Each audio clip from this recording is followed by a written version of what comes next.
The Time Lords sent the Doctor and Joe on a mission to deliver a sealed message pod to an unknown party aboard a skybase orbiting the planet Solos in the 30th century.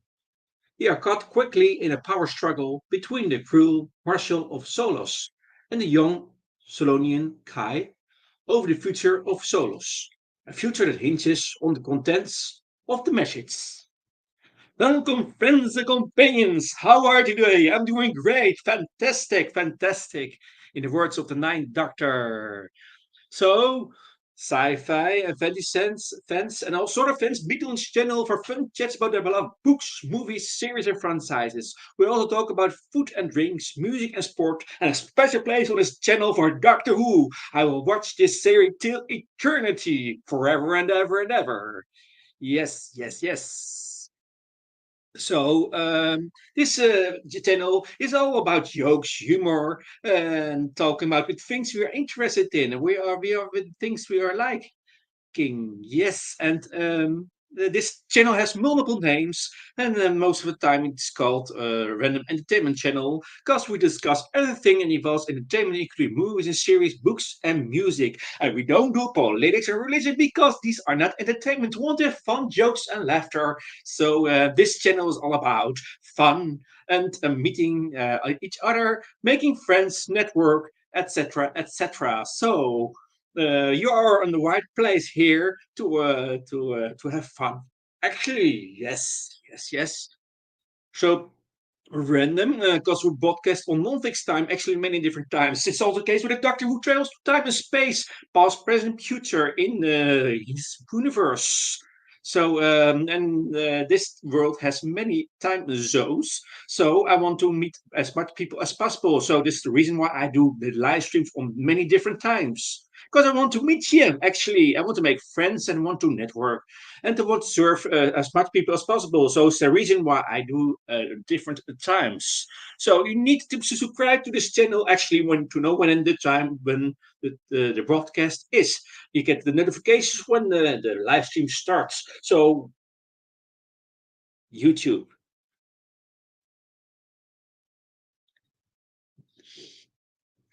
Random. Also, because we have no guests or different guests. It depends on the join me in the live stream panel. If you want to join me in the live stream or in the panel, feel free to contact me via Discord. You can meet me on the Discord server, Random Entertainment channel, and you can also contact me via YouTube and can put a comment on or under one of the videos of this channel.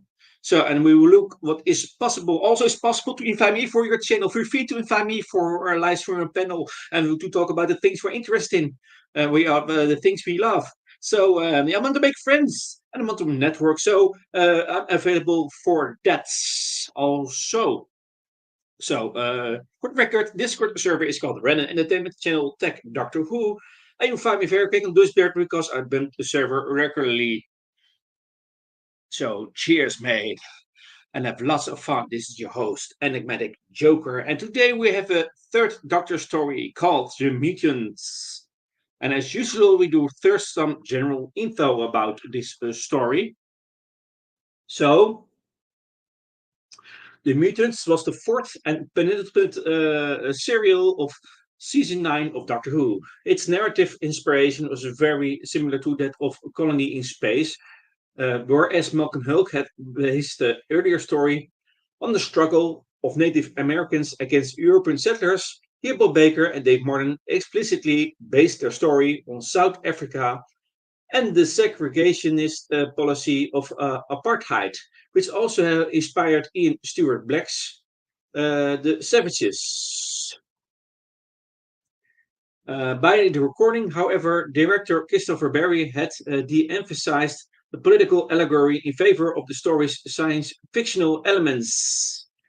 One such element came from an unused 1966 Barry Letts story submission, itself entitled The Mutant, forming the main plot of the later episodes. This Let's inspired subplot focused on a species maturing in radically different psychologic phases, like a butterfly. So, That's some general info.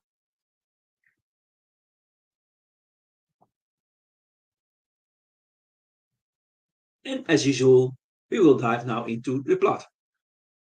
So, spoiler alert, even haven't watched this and or listened to this story yet, I recommend to do that. And otherwise, you can listen further. So, this is a six-parter, and we go episode by episode. I'll see your seatbelt. There we go.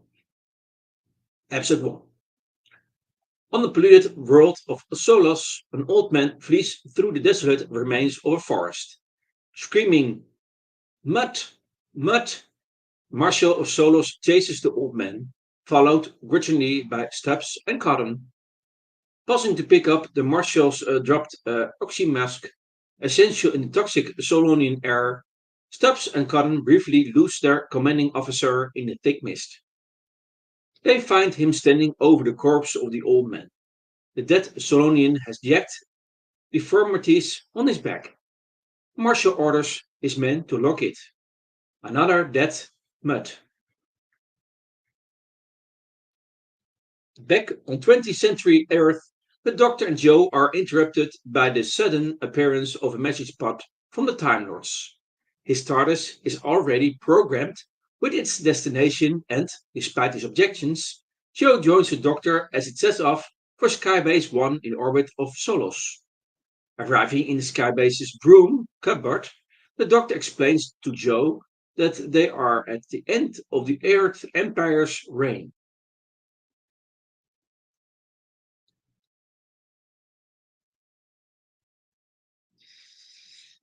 At the Skybase's transmat facility, Solonians are beaming up from the planet to attend a conference with the Overlords, the planet's colonists from Earth. Kai arrives and is greeted by Varan. The greeting is anything but friendly. Kai makes it clear that he considers Varan the lackey of the Overlords. They argue over the status of the Mutts. Varan considers them a disease to be weeded out. Kai believes it murder of his people. The argument escalates. Kai accuses the overlords of polluting his world and enslaving his people. Varan and he nearly come to blows. The fracas is prevented only when the group is shepherded to decontamination, save Varan, who is sent to see the marshal. Only one guard and one Solonian, Varan's bodyguard, remain in the transmat lobby. The guard notices the Solonian is hiding his hand. Grabbing the limb, the guard sees it is green and scaled. He screams for help, only to be killed by the mutated Solonian. In their private conference, Varan is furious with the marshal that Kai has been allowed to attend the conference. Wiser than his native representative, the marshal insists that Kai not become a martyr. He has a plan for Kai and needs a trustworthy Solonian from Varan. The Doctor uses his sonic screwdriver to burn out the lock of the cupboard doors, breaking and entering into Skybase 1. This intrusion is detected by a communications operator, and a klaxon whines, Attention! Attention! Computer confirms door malfunctioning in storage area 4. Joe responds, That's us? The Doctor replies, Yes, I know. I'm not sure I like being described as a malfunction. Oh. Two guards, Stubbs and Gordon, are in middle of a chess game during their break. Responsible for checking the status of the base, Stubbs thinks they should deal with the door malfunction, but Cotton talks him out of it, reasoning that they just got back from a mud hunt and should put it off until morning. Cotton also mentions that their superior, his Nips, the Marshal won't be rushing about tonight. The Marshal explains to Varan that he needs someone completely trustworthy under his wing. Varan assures him all his warriors are loyal to him and will fight to the death if he orders so. Satisfied, the marshal gives him a pass. Farron approves of it, but the marshal is concerned Kai won't be as enthused about accepting a handout from a human and sends him off with a request that he will want to see the dependable Solonian man he offered to recruit. When Varron has left the marshal's office, his true duplicitous nature shines through in a moment of solitude. Marshall takes a moment to recognize how gullible Farron was, muttering to himself, "The fool."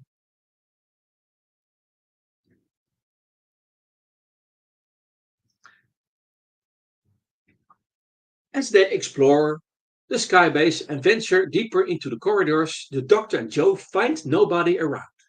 The doctor calls out, hoping to get a reply. When that merits no answer, they wander into storage area 3. The doctor tries to open a closed door panel, but it remains shut. He pulls out his sonic screwdriver again and begins disabling the lock again, just as he remarks that they can't wander around all night without nobody noticing. They are attacked by the mutated Solonian bodyguard. Joe spots him moments before the doctor cracks the door lock. Door shuts on the bodyguard's arm and traps him in place. The doctor tries to prevent him from forcing his way out by holding the door hatch closed.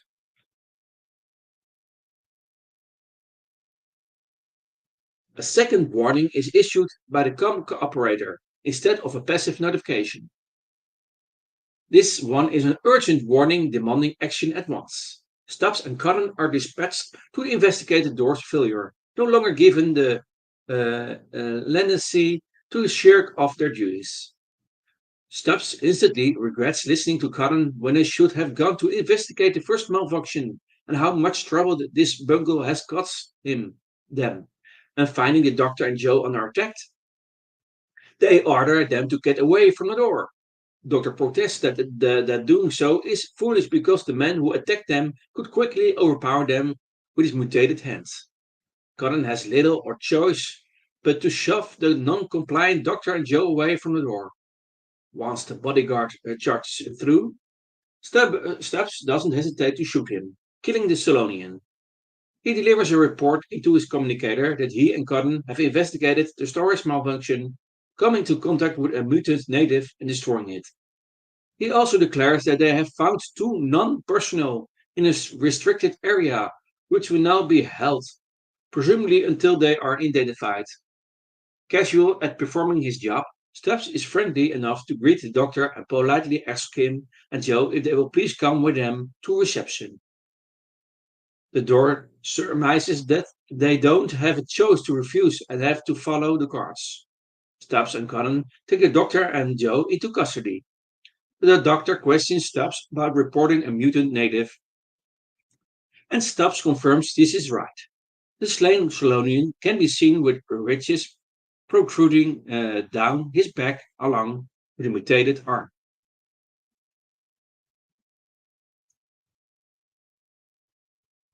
With Varen's bodyguard dead and two trespassers found, the marshal was being dressed down by his superior, an administrator from Earth.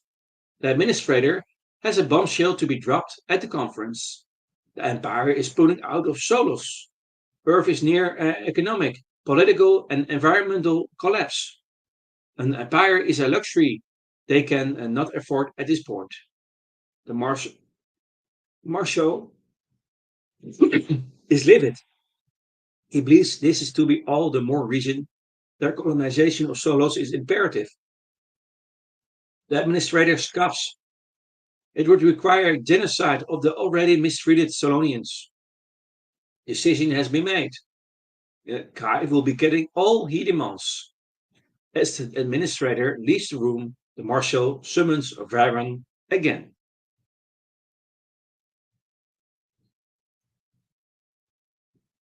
After waiting in the reception room overnight, the doctor and Joe await the arrival of officials.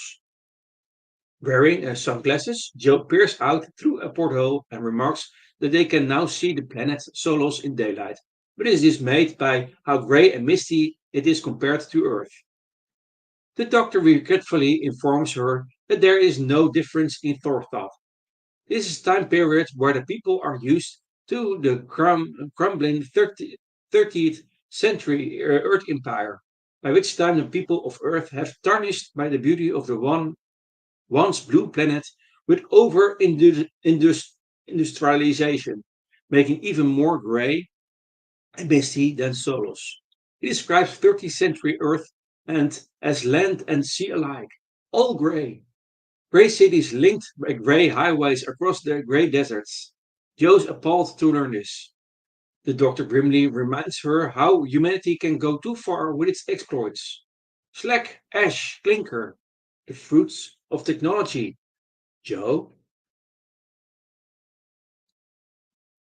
before heading to the conference, the marshal and as administrator stops to interrogate Joe and the doctor. However, the doctor has had time to submit statements which explain their intentions for coming to Skybase 1, tactfully leaving out the part that they arrived from an entirely different time period. The doctor says they came to the Skybase from Earth, sent by Overlord Center. The administrator sees the doctor is referring to the council on Earth, but is confused by their arrival because the council's interest in Solos has ended. Spinning a yarn, the doctor has him think the council thought otherwise when they sent him and Joe to the skybase. The marshal, an insidious man at heart, is quickly to suspect them out of paranoia that his underhanded dealings have been caught. These two strangers threatening to expose him as a crook. The administrator is more sanguine.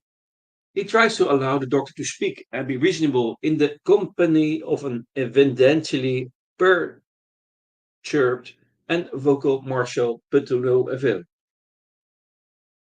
The Marshal drills the doctor with questions about his departure time. When the doctor gives him a hazy reply, the Marshal is convinced he's lying altogether, more so because he lacks a clearance pass. When the doctor argues why it is important to he knows how they got to the skybase, the Marshal browbeats him and concludes he and Joe are from Solos.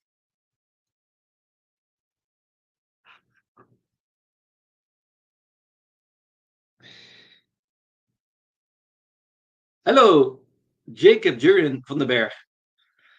Ja, ik ben Nederlands. Dat heb je goed gezien, gehoord. What a joke. Yes, welkom. That was Dutch from the Netherlands. But you all know that already.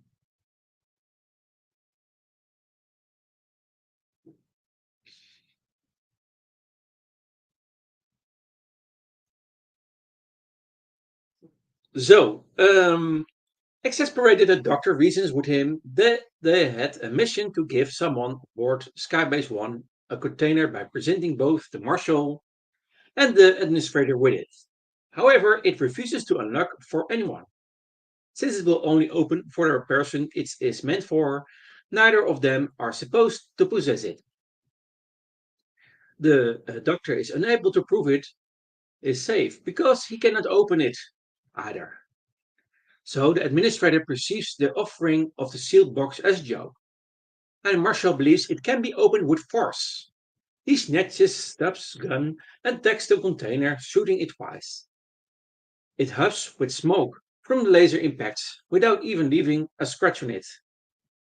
Infuriated, the marshal thinks it is the handiwork of saboteurs in league with the Mutts. Annoyed, the doctor snips. Oh, don't be a fool if we were saboteurs. That'd be a pump. And thanks to you, we'd be all blown to smithereens by now.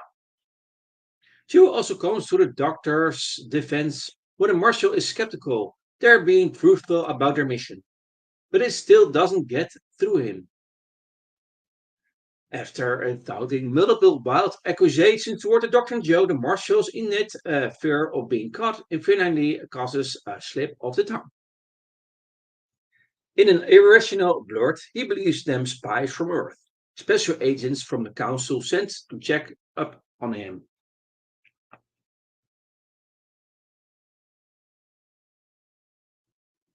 So, Cotton enters, telling the officials the Solonian delegates are ready to see them. The doctor tries to have the marshal take the box for them in case the person who is intended to have it is present at the conference. Stubborn and snide, the marshal dismissively says there are far more important things to be dealt with than a simple box or two suspicious occupants of Skybase 1. Whoever they are, they can wait until after the conference with the Solonians. Regardless, he leaves Stubbs posted with the doctor and Joe and makes it clear he doesn't want them to leave Stubbs' side, not waiting to turn a blind eye at the unwelcome pair on his base. As the representatives of Solos assemble, the marshal passes a small device to Varen. Varen passes it to his son. The conference is being telecast throughout the skybase. The administrator begins his speech to the Solonians. Watching the telecast together, the doc uses the distraction to overpower Stubbs and make his way to the conference with the message pod. The administrator's speech, though intended as a consolatory, comes off as a condescending and bombastic. Kai disrupts it several times as they shout at each other. Varen's son shoots a dart from the device and it strikes the administrator in the neck. He drops dead. The conference erupts into chaos and the marshal orders Kai's arrest. He flees the conference chamber, nearly colliding with the doctor just outside the door. The momentary contact has an immediate effect on the message pod. It begins to open for Kai, its intended recipient. Despite the doctor's protestations, Kai grabs Joe as a human shield and continues to run. He pulls her into the transmat as the marshal orders his men to open fire. Their blasters turn the transmat into a shower of sparks. End of episode 1.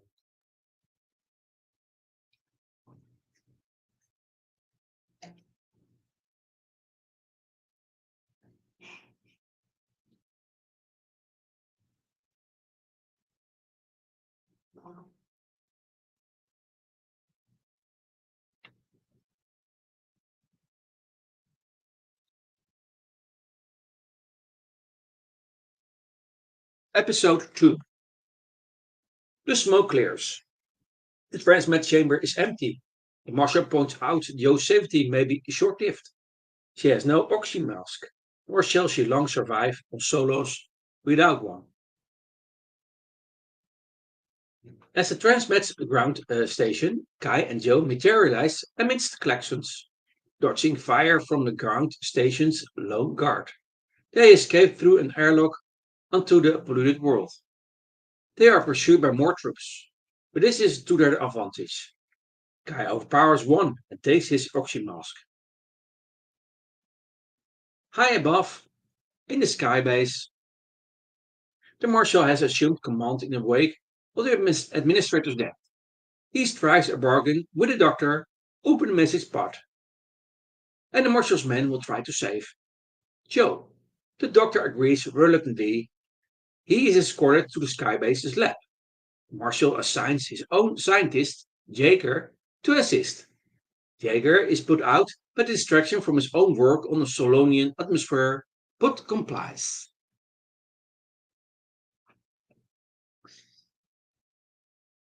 The marshal turns to the loose ends of the assassination. He kills Varen's son with a dart gun and tries to do the same to Varen himself. Varen escapes, but the marshal declares him a mutt and orders him captured and executed. With Jaker's reluctant help, the doctor builds a particle reversal device to see the contents of the message pod. Stunned when the process works, Jaker realizes that particle reversal could convert the Solonian atmosphere to a more habitable one in days. Seeking shelter in a cave, Kai explains his people's suffering to Joe. Meanwhile, Stubbs is joined by the doctor in the search for Varen. They think they have him cornered, but Varen disarms Stubbs and nearly kills him. The doctor's crack shot with a blaster takes the blade out of Varen's hand. Having learned the truth about the assassination from Varron, Stubbs is now the Doctor's ally, albeit clandestinely. They lie to the Marshal, claiming Varron is dead. Marshal, meanwhile, has coaxed Karen into lying also, corroborating the Marshal's claim that Joe has been found and is in hospital on Solos. Their deceptions at an embassy, the Marshal shuffles the Doctor off to Jaker's project to alter Solos' atmosphere. Jaeger uses the Doctor's outrage as the proposed method. Rockets launched into the atmosphere, killing all the Solonians as a side effect, to manipulate him into offering his particle reversal method as alternative. Cotton speaks to the Doctor discreetly. He explains that Stubbs has brought him in on their side and tells him the truth about Joe. The Doctor and Cotton devise a method to get the Doctor off the skybase. Then the Doctor turns the tables on Jaeger, using his enthusiasm for particle reversal to make him a patsy for the escape. Stab, Stubbs informs Varron of the plan to get off the skybase. Though suspicious, he appears to agree. The Doctor overloads the skybase power, stunning Jaeger.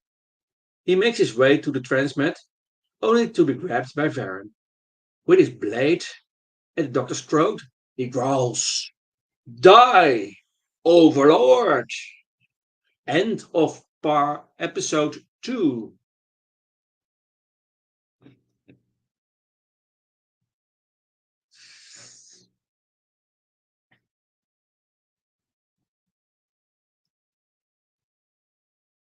Episode 3.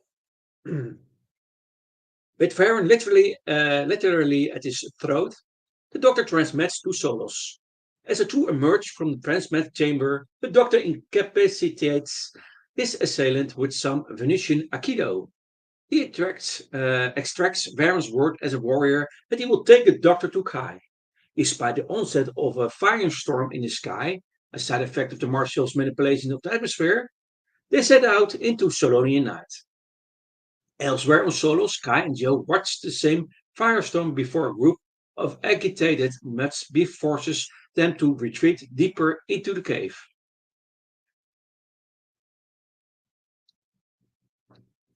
After expressing his frustration with Jaeger by means of a cathartic yelling session, the Marshal orders his scientists to go ahead with the original, more genocidal atmosphere modifications plan.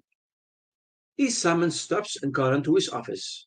They are understandably apprehensive, what with their recent treason. They are dressed down, but the marshal does not consider them traitors, merely incompetent. He sends them down to Solos to pursue the escaped Doctor and Varron, flushing them out of the caves with gas grenades. Varron's tracking leads them to Kai and Joe's fire. Despite Farron's protest that he will go no further, the two proceed deeper into the cave after their quarry. Kai, meanwhile, fends off a mob of increasingly agitated Mutts. Dr. Varron's arrival helps quell the beastly melee, but Joe has to run deeper into the caves. She finds a chamber of light and sound, driving her to unconsciousness. A figure in a protective suit emerges and moves to her side. The doctor finally gives the message pot to Kai. In his hands, the pot opens, revealing a set of stone tablets. Farron and Kai, expecting the weapons, are disappointed. Kai identifies the markings on the tablets as ancient Solonian writing. No one understands it anymore, as the overlords have destroyed their culture. Farron storms off, declaring he shall lead his village against their human oppressors. Kai and the doctor, meanwhile, begin searching for Joe. The marshal begins deploying his gust bombs. He sends Stubbs and Cotton deeper into the caves after the doctor. Monitoring them on his radio, the marshal overhears their friendly greeting to the doctor, then sets off an explosion to seal them in. Farron returns to his village. It is deserted save for an elderly Solonian in the midst of transforming into a mud. He's horrified to see the beginnings of the transformation on his own arm. Then he hears a voice in his head, telling him to go to the place of sleeping and light. As Jo recounts her experience in the mysterious chamber, steps reconnoiters, only to find the caves are sealed and the gas is closing in. End of episode 3.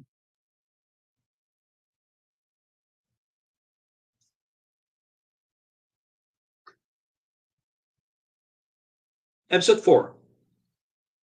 The figure in the protective suit emerges again.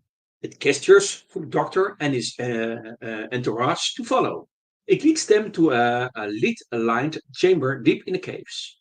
Professor Sondergaard, I presume, quips the doctor. While the marshal orders his men to continue sealing the caves, Sondergaard says Joe wandered into a chamber of intense radioactivity.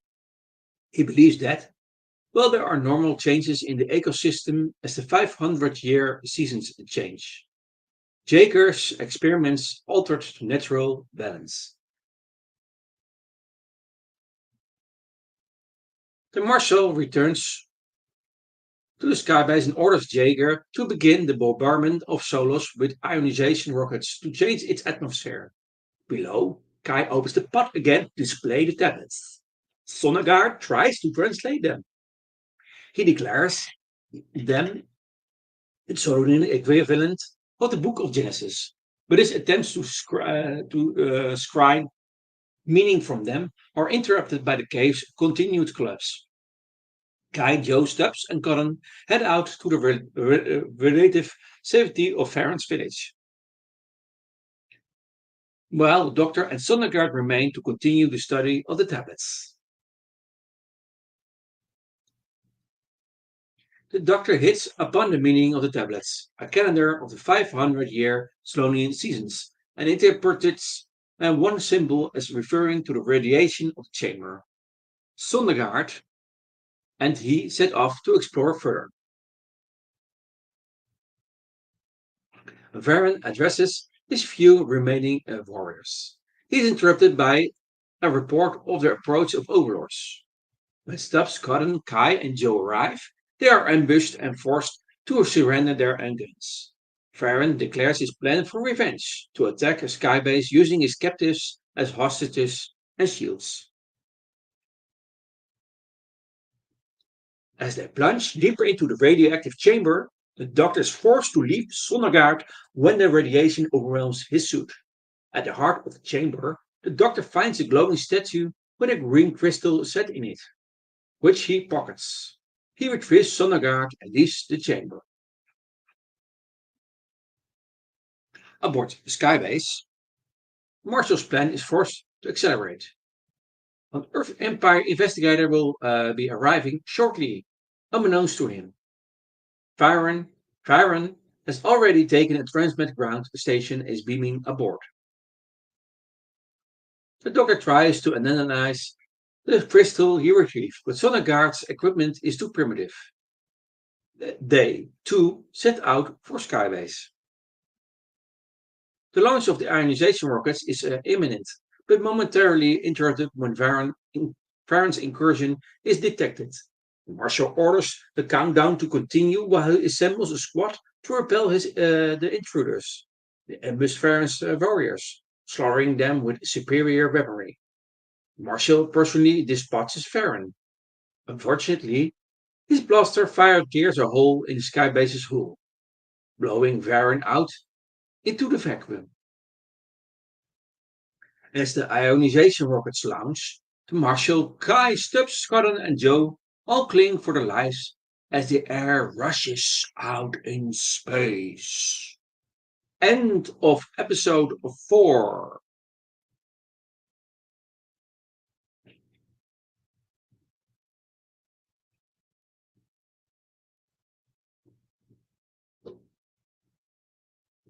Episode 5. Joe, Kai, Stubbs, and Cotton struggle out of the depressurized chamber. They find themselves arrested by Marshall and facing a summary execution. The firing squad takes aim, only to be stopped at the last moment by an irate Jaeger. Unconcerned with the welfare of the Marshal's captives, Jaeger is livid that his rocket barrage was a complete failure. Due to poor maintenance and the Marshal's unreasonable timetable, the rockets poisoned Solo's surface rather than ionizing its atmosphere. Jaker mentions the investigator in passing, and Stubbs and Joe drive home the point. If with them executed, the marshal's men are tired and want to go home. One of them will report the true state of the Solonian occupation. The marshal seems unconcerned. If necessary, he will blow the investigator's ship out of the space. Joe bluffs the marshal, claiming that the doctor is the investigator's advance party.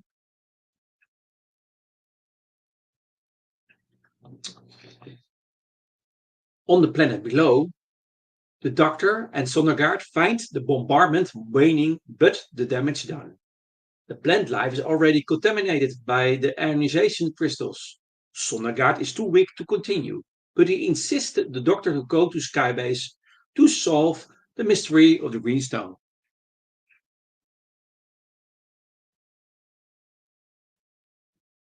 Marshall returns to Solos to capture the doctor personally. He hopes that, with Joe a hostage, he can persuade the doctor to use his particle reversal techniques to clean up the environmental mess on Solos before the investigator arrives. The troops track the doctor through the mist, but he overpowers one and flees to the transmat ground station. The chase continues onto Skybase, where the doctor finds his captive friends. He's about to release their handcuffs with his sonic screwdriver when the marshal steps out, springing the trap. He blackmails the doctor into cooperating. The doctor outlines his plan to Jaeger. Use the transmat's macrophaser to effect particle reversal in swaths across solos. This will, of course, necessitate a shutdown of the transmat system. Um, Joe slips out of her cuffs and disarms the guard. Colin tries to contact the investigator's ship, but guards are already at the door. Luckily, Stubbs holds them off. They are unwilling to fire on one of their own. The marshal arrives and demonstrates no such hesitation. He sprays the room with blaster fire. Even as the investigator is contacted, Stubbs is gunned down. Leaving his falling friend behind, Cotton leads Joe and Kai to an escape. The transmat. They enter the transmat only to find it offline. The doctor's procedure has just begun. Sondergaard has returned to the cave. He's nearly accosted by a guard, only to be saved by a mutt. Nuts have gathered. Sondergaard explains what he has learned. They have one chance. The doctor. Far above, the doctor and Jaker begin sweeping their particle reversal beam across the planet. It undoes the damage of the rockets, but the marshal is not satisfied. He threatens Joe if the doctor does not terraform the planet further. Just then, the investigator's ship approaches Skybase. Joe, Cotton, and Kai are kept as hostages to ensure the doctor does not expose him to the investigator.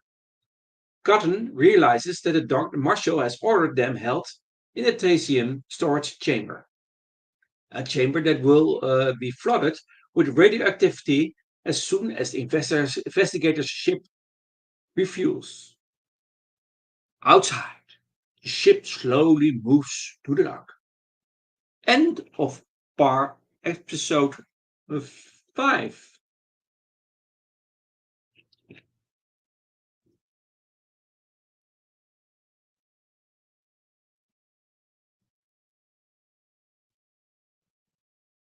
Episode 6. The investigator arrives, immediately suspends all troops loyal to the marshal and begins his inquiry. With Joe in his grasp, the marshal has an unwilling ally in the doctor. The fuel probe from the docked ship enters the Tasium chamber. Joe, Kai, and Cotton climb in, hoping to escape the radiation in the ship. They make their way to the inquiry. With Joe saved, the doctor speaks freely. He accuses the marshal of genocide. The marshal erupts with rage, sputtering that the mud should be wiped off the face of the planet, which persuades the investigator. However, the investigator is obligated to due process and insist on proof of the doctor's claims about the Solonian mutation. Sondergaard arrives on Skybase and tries to corroborate the doctor's claim. He's followed by a Mutt whose presence throws the proceeding into chaos. In the brouhaha, the marshal grabs Buster and guns down the terrified Mutt. The violence persuades the investigator to reinstate the marshal's command.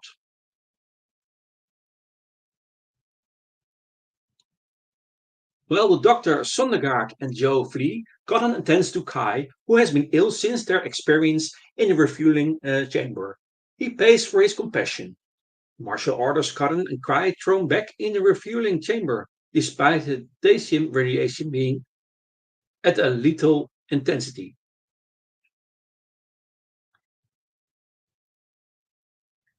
The doctor seals himself in Jager's lab. Sondergaard and he try to analyze the green stone. They put it under the particle reversal machine and realize it must be the catalyst that allows the Dacium radiation to bring the Solonians to the next stage of evolution. The marshal blasts his way in. He orders Joe and Sondergaard thrown in the radiation chamber with Kai and Karen. He does not know this is actually what the doctor wishes. With the combination of the stone, the radiation, and Kai, the mutation should succeed this time. Marshall keeps the doctor in the lab to complete terraforming. Sondergaard gives Kai the stone, and the Solonian begins to change into a mud, faster than any of the previous transformations. The doctor continues to work under the watch of Jaeger, and the marshal but uses the distraction of the investigator bursting in to switch a pair of wires in a particle reversal device. The investigator has learned is now the marshal's prisoner. The marshal intends to transform Solos into a new Earth and make the investigator's crew his first batch of settlers. The doctor points out that he said the marshal was quite mad. Kai's transformation completes. He emerges from the larval mud stage as a glowing, telepathic, and almost omnipotent being. He thanks Sondergaard for his help and disappears, opening the door almost as an afterthought. The now godlike Kai floats through the corridors of Skybase. The guards he passes fall dead as he goes. In the lab, Shaker throws a switch on the doctor's device, only to be killed in a blast as his sabotage does its work. The marshal trains his gun on the doctor, but Kai appears and vaporizes the marshal in retribution for his torture of the Solonians. Kai thanks the doctor and vanishes. With Sondergaard staying on to help the Mutts complete their transformation and Cotton appointed to oversee the withdrawal of the Skybase to Earth, the investigator wants the doctor to return to Hyperion and give a full account of his involvement with the Solonian affairs. Aware that he is complete, unqualified stranger masquerading as an official, the doctor makes an excuse to leave by saying that Joe doesn't look so well, and Joe catches the hint. The doctor and Joe head back to the TARDIS before the investigator can learn he's a phony. With a terrible pun, the doctor returns to his blue box in the broom cupboard, breaking out the same way he broke into Skybase 1, using the sonic screwdriver on the door controls. And as the TARDIS departs, a familiar alert on the comm speaker brings their adventure full circle. Attention! Attention! Computer confirms door malfunctioning in storage area 4. Investigate, please. Investigate, please. This, my friends and companions, is the end of the story, the six-part story, The Mutants. I will name some cast members. Doctor Who is played by John Pertwee. Jo Grant is played by Katie Manning. The Marshal is played by Paul Whitson-Jones. Farron is played by James Mellor. Kai is played by Garrick Hagan. The Administrator is played by Jeffrey Palmer. Jake is played by George Pravda. Sonnegaard is played by John Hollis. Stubbs is played by Christopher Cole.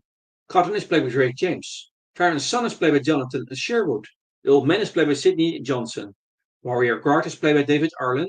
Solos Guard is played by Roy Pearce. Skybase Guard is played by Martin Taylor. And Solos Guard is played by Damon Saunders. Investigator is played by Peter Howell. And Mutt is played by John Scott Martin. So, some cast members. Some world building. 4 points. The Doctor describes Earth in the 30th century as grey cities linked by grey highways across grey deserts. Slag, ash, and clinker, the fruits of technology. Second thing, Thasium is mined on Solos. A third thing, on Solos, the soil contains a nitrogen isotope which reacts with ultraviolet rays to produce mist toxic to humans. And a fourth thing is that Solos orbit lasts 2,000 years, with each season lasting 500 years. So 4 seasons.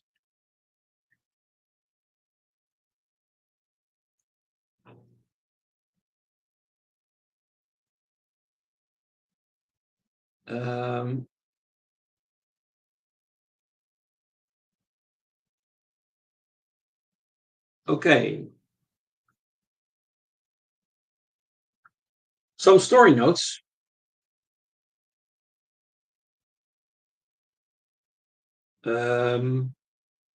This is the last story that the incidental music composer Tristan Carey worked on.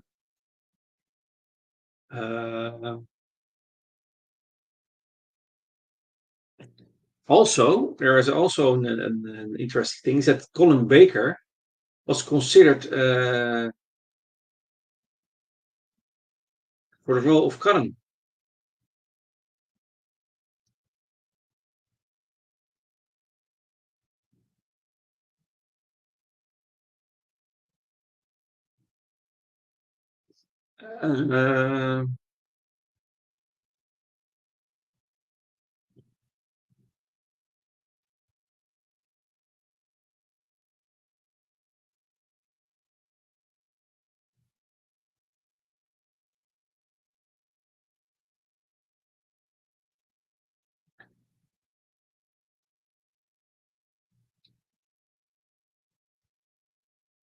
There's also an interesting thing is that William Russell was considered for Varan to play Varan. Okay. Some things in continuity. 3 things. And that is, Mutt briefly appears in one of Joe's flashbacks when being prompted for fearful images. We see that in TV story Frontier in Space. Second, Mutt also appears amongst the space wreckage on Karn before being attacked and beheaded by Kondo in TV story The Brain of Morbius. And that is with the 4th Dr. Tom Baker. And also with the companion Sarah Jane Smith.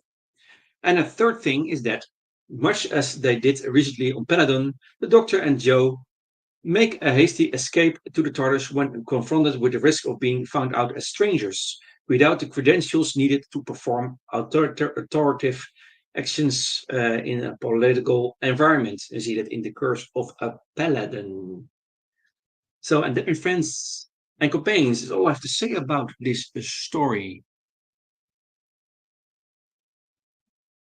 So, some commercial, and then good. So